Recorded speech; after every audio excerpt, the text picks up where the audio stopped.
tem uma surata chamada Surata de Maria, a surata 19.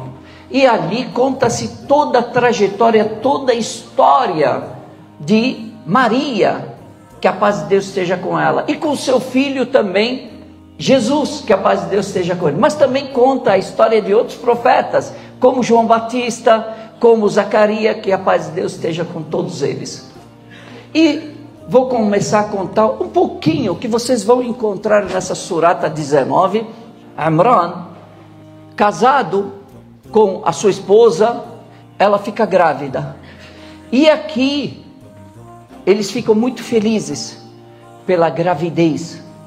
E quando essa esposa está grávida, ela era costume antigamente, e até recentemente era costume, as pessoas designavam, nomeavam, destinavam um dos filhos para servir a mesquita.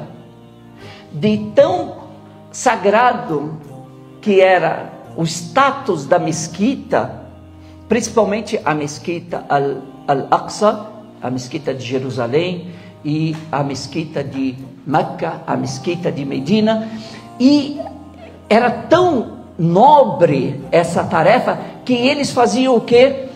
Designavam um dos filhos e o sustentavam. Ele só tinha uma única missão: limpar, cuidar da mesquita. E era uma honra para a família ter alguém que esteja disponível só para cuidar e zelar e fazer a manutenção da mesquita.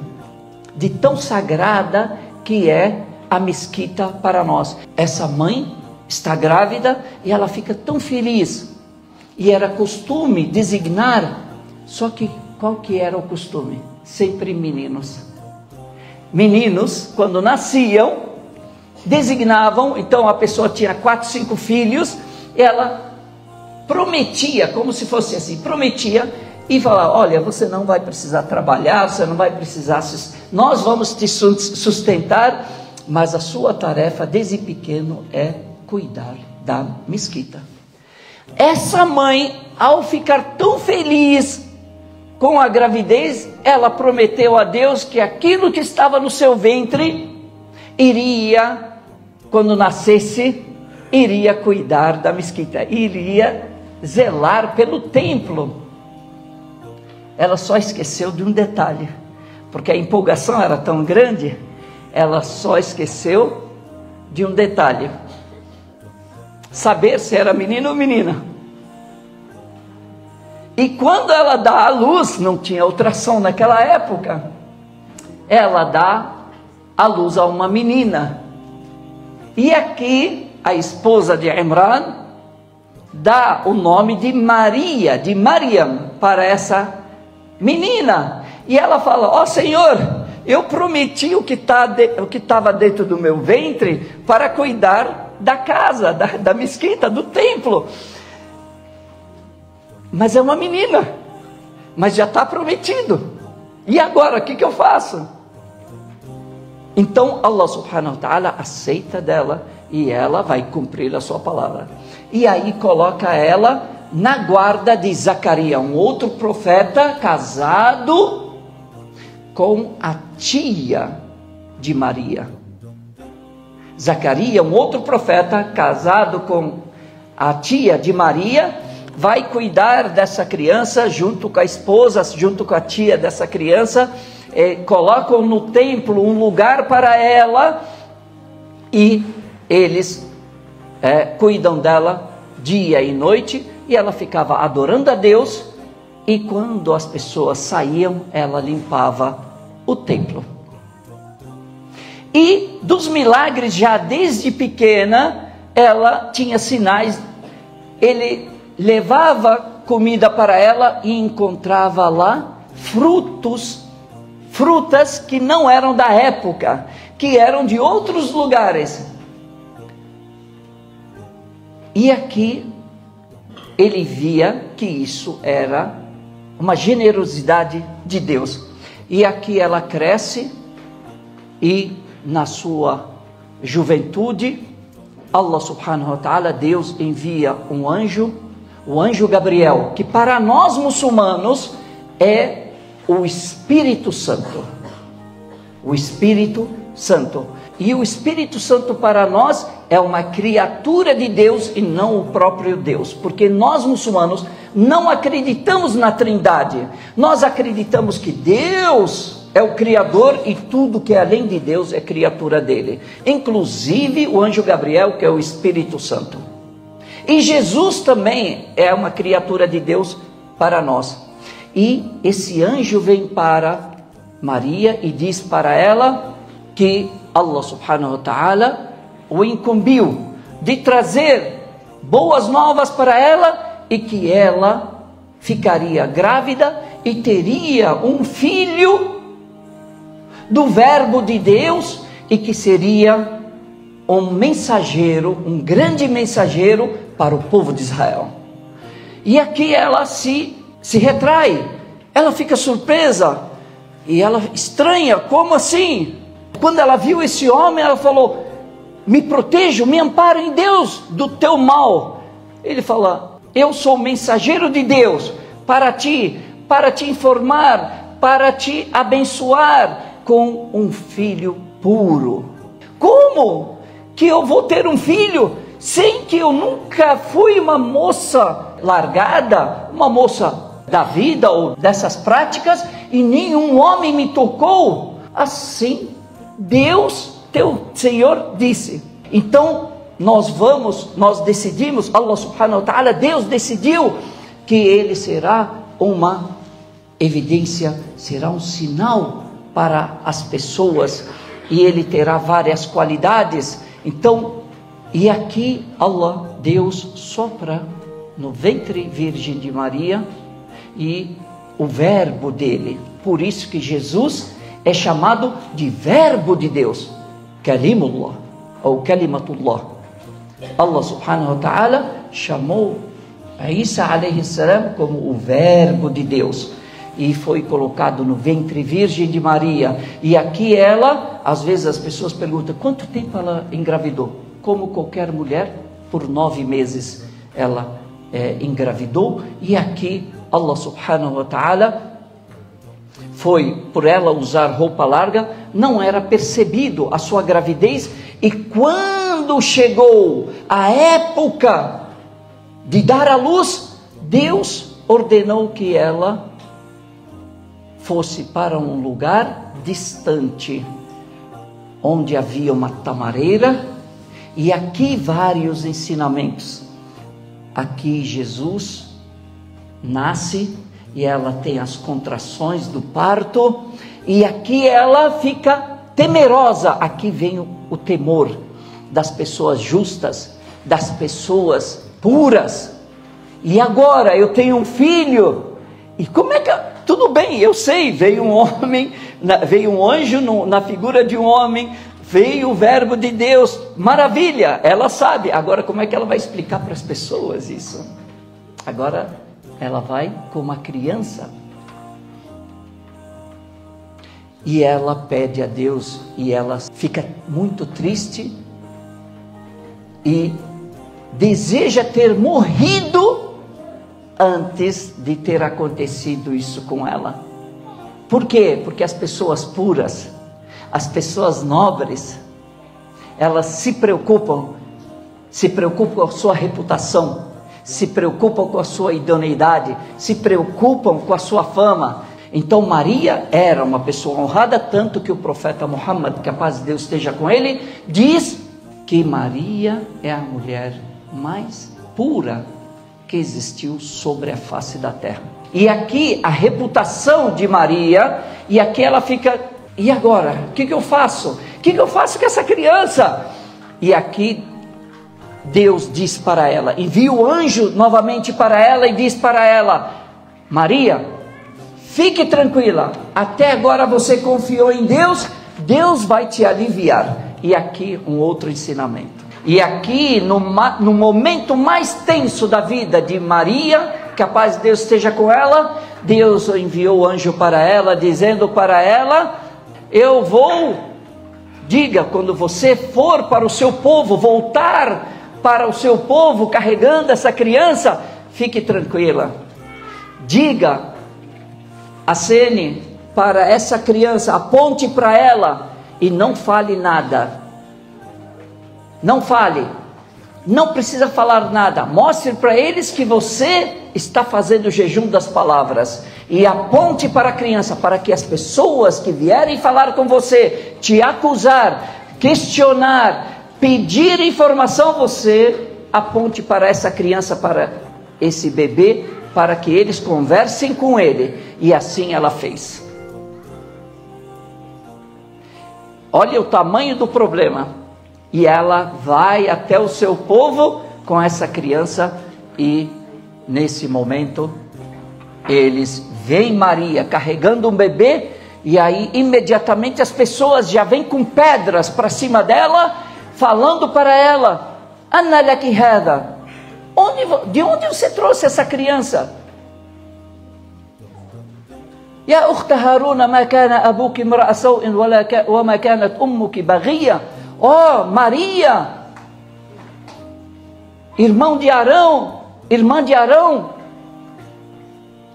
na sua ascendência isso não é conhecido, já estão acusando-a. E a sua mãe nunca foi uma mulher assim, barata. Da onde você está trazendo isso? Já imediatamente acusaram-na na dignidade dela. O que ela mais tem de caro, acusaram-na na sua honra, na sua nobreza, na sua dignidade, a mulher mais pura que existiu sobre a face da terra. E aqui ela aponta para essa criança. E eles falam: como é que nós vamos falar com uma criança recém-nascida? Então aqui Allah subhanahu wa ta'ala dá condições para o verbo de Deus, para Jesus, que a paz de Deus esteja com ele. E ele, recém-nascido, fala e diz, aqui ele, esse recém-nascido, fala: eu sou servo de Deus. A primeira palavra que Jesus fala: eu sou servo de Deus. Ele não falou eu sou Deus ou filho de Deus. E aqui começa uma grande diferença entre uma parte dos cristãos que acreditam que Jesus é filho de Deus, o próprio Deus. Para nós muçulmanos, ele é um enviado de Deus. E ele reconhece: eu sou um servo de Deus, um devoto a Deus. Deus me revelou uma escritura e me incumbiu de ser um grande profeta. Ele está falando da missão dele para eles. E aqui vem os rabinos para olharem essa criança. E por que vieram examinar a criança? Isso é importante, irmãs e irmãos. E aqui eles viram a criança e olham no ombro direito, sobre o ombro direito, existe o sinal da profecia. Todo profeta, desde Adão até o profeta Muhammad, todo profeta, ele nasce com um símbolo, com o sinal da profecia no ombro. E quando eles veem esse sinal, eles ficam estarrecidos, porque eles reconhecem que de fato é o mensageiro de Deus, é o Messias esperado. Porém, ele era pobre. Ele não era com as qualidades ou com as características que eles esperavam. Então, Deus ordena que Maria pegue Jesus e leve-o para um outro lugar. E lá ele cresce. E aqui ele se distancia desse povo, do povo de Israel. Ele cresce longe. Maria cuida dele. Jesus e todos os profetas, todos eles eram pastores. Deus enviou essa profissão para os profetas, para eles aprenderem como liderar, para serem bons líderes. Por que ovelhas? Porque as ovelhas, o rebanho de ovelhas, é o mais parecido na conduta com o ser humano. Por quê? Porque quem teve a experiência de pastorear um pouquinho, sabe como é que funciona, né? Você tem a ovelha mais fraca, você tem a ovelha mais forte, mais líder e quer correr, tem aquela que quer ficar dentro do grupo e tem aquela que arredia, que eu quero andar sozinha. Parecida com os seres humanos, assim, dentro de uma família também tem isso, né? E o pastor, o que ele faz? Pega a vareta, né, e vai atrás daquela, porque o lobo pode pegá-la. Ele está querendo cuidar dela. Não tem, o pastor ele cuida de todos, para que todos andem em conjunto, estejam sempre juntos, porque juntos eles são fortes e eles não serão atacados. Um protege o outro. A desgarrada ele traz, aquela que está muito rápida, ele dá uma freada nela, aquela que está muito devagar, ele dá uma cutucada também para que ela apresse, e assim ele aprende a liderança e aprende a paciência. E assim Jesus fez. E assim ele teve essa profissão, cresceu, fez o Hajj, tanto que todos os profetas, eles visitaram Meca, e todos eles fizeram a peregrinação a Meca. E aos 30 anos, Deus deu a incumbência dele voltar para o seu povo e chamar o seu povo para Deus. Quem era o seu povo? O povo de Israel.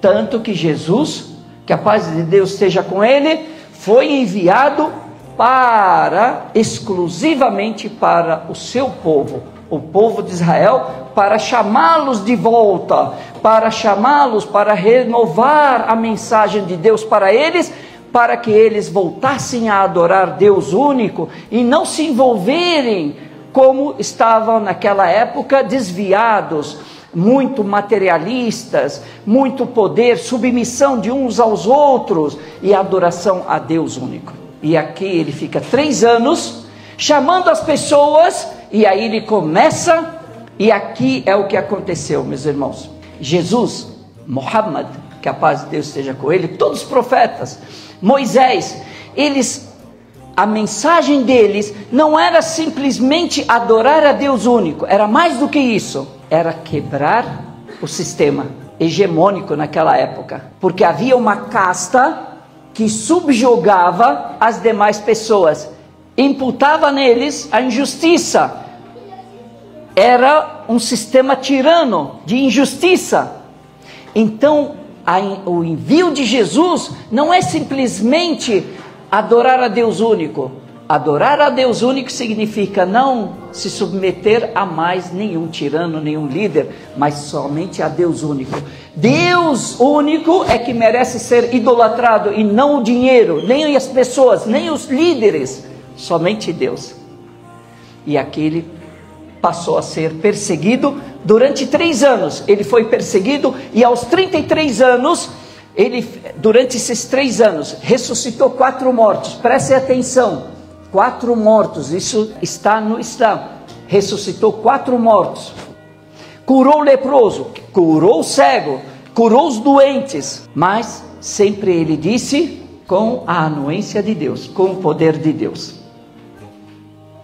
Ele nunca falou, é o meu poder, é o poder de Deus. Ele sempre falou isso. E esses milagres, durante 3 anos ele fez, e quando veio os soldados, porque o acusaram Jesus, que a paz de Deus esteja com ele, de traição, de heresia, de muitas coisas, até que foi julgado, e aí os soldados vieram para prender Jesus, que a paz de Deus esteja com ele, e havia ali um traidor, que era um dos apóstolos de Jesus, que a paz de Deus esteja com ele, Judas. E Judas dá o sinal de quem era Jesus. E aí, quando os soldados vão para prender Jesus, Deus eleva Jesus ao céu, de corpo e alma, sem morrer. Preste atenção nessas diferenças, porque para nós Jesus não morreu na cruz, mas ele ascendeu ao céu, foi arrebatado de corpo e alma, está vivo com 33 anos, e Deus colocou a fisionomia de Jesus em Judas. E quem foi preso e crucificado foi Judas, para nós muçulmanos. como forma de punição pela traição que ele cometeu. E para nós, Jesus está no céu com 33 anos e vai retornar nos últimos dias para acabar com o anticristo, reinar com justiça e paz, permanecerá. Aqui existe uma divergência entre os sábios que dizem ele permanecerá 7 anos e outros que dizem que ele permanecerá 40 anos. Porém, durante toda a sua estada aqui, ele vai acabar com o anticristo e reinará durante a sua permanência aqui na terra. Ele reinará com justiça e haverá abundância, haverá justiça e as pessoas estarão adorando a Deus até ele morrer. Ele estará guiando as pessoas. O que nós muçulmanos acreditamos também? Que Jesus seguirá o Alcorão. Por que o Alcorão? Porque para nós o Alcorão foi revelado depois do Evangelho, então revogou o Evangelho. E o Alcorão agora é a lei que está em vigor. Então Jesus, quando voltar, ele vai voltar na época que o Alcorão estará em vigor. Então ele aplicará o Alcorão e não mais o Evangelho. Ah, vocês não acreditam no Evangelho? Acreditamos, nós muçulmanos acreditamos no Evangelho, acreditamos na Torá, mas nos originais, não nas traduções, porque as traduções são palavras do tradutor. Os originais são a palavra de Deus e nós acreditamos sempre na palavra de Deus. Ah, só um detalhe: a tradução do Alcorão para o português, ela é sagrada? Não, porque a tradução é a palavra de quem? Do tradutor. É de Deus? Não, a palavra de Deus é no original só. Então essa é sagrada. Por isso que nós, na nossa oração, quando vamos usar o Alcorão, usamos em português ou usamos em árabe? Em árabe, para manter a originalidade das palavras de Deus, para que não deturpemos através das traduções. E nós muçulmanos esperamos. E para nós muçulmanos, Jesus é o Messias. Veio, subiu ao céu, não completou a sua missão ainda ele retornará, cumprirá a sua missão, casará, morrerá, e os muçulmanos da época, os seus seguidores, vão fazer o seu funeral. E Deus é único.